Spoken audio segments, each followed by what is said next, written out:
know this issue. Tukisalia sehemu hiyo, kulikuwa na kizaazaa katika eneo la Marura, kaunti ya Uasin Gishu, baada ya wakazi kuandamana kulalamikia uuzaji wa pombe haramu. Mtu mmoja amefariki kutokana na pombe hiyo, hivyo kuwatia wakazi jazba na hamaki.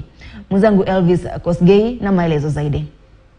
Kundi moja la kina mama wamebeba mabango, wengine wamebeba matawi kulalamikia ongezeko la pombe, ambapo wanasema mtu mmoja ambaye ni kijana mwenye umri mchanga alifariki juma lililopita, hivyo limewatia kero na kuwataka wadau wanaohusika ikiwemo afisi ya kamishna mkuu wa kaunti ya Uasin Gishu kuwajibika kwa kiasi kubwa. Basi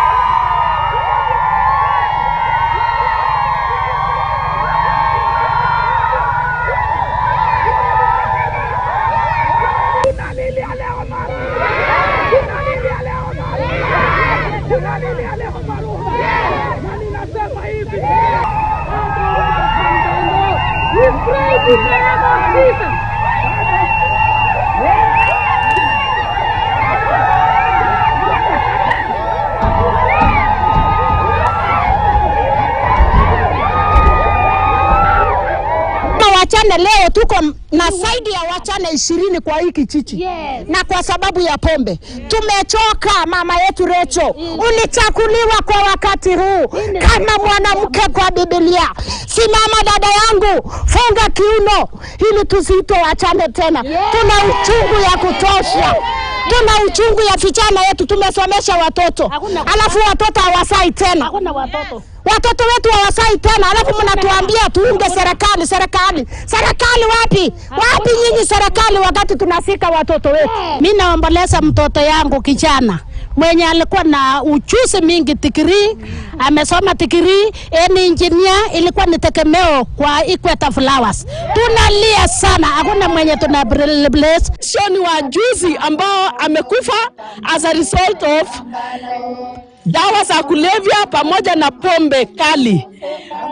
Tumekuwa na pombe, tumefunguliwa mahali pa wines and spirits katika community yetu zaidi ya 10 ambazo zimefunguliwa na wamepewa license, na hatujui kwa nini walipewa license without even public participation. Nataka nikuambie our deputy president Rigathi Gachagua ulisema kuna crackdown ya pombe kwa nchi yetu. Nataka nikuombe shuka mpaka Marura. Tunataka crackdown. Tunasema pombe Marura itoshe. Tuna miaka ya kutosha. Kama mchungaji niko na wachane wengi kwa mji. Wachana ambao wanaachwa wakiwa watoto wadogo. Tuelekea wapi kama wamama? Ndiposa leo tumesema tutatoka kwa manyumba, hatujakunywa chai, hatukuli. Tunataka serikali watufikie. Tunataka serikali watusikie. Kwa sababu kama wamama tuko na uchungu. Tuko. Kama mchungaji nimeomba ya kutosha. Nimefunga ya kutosha.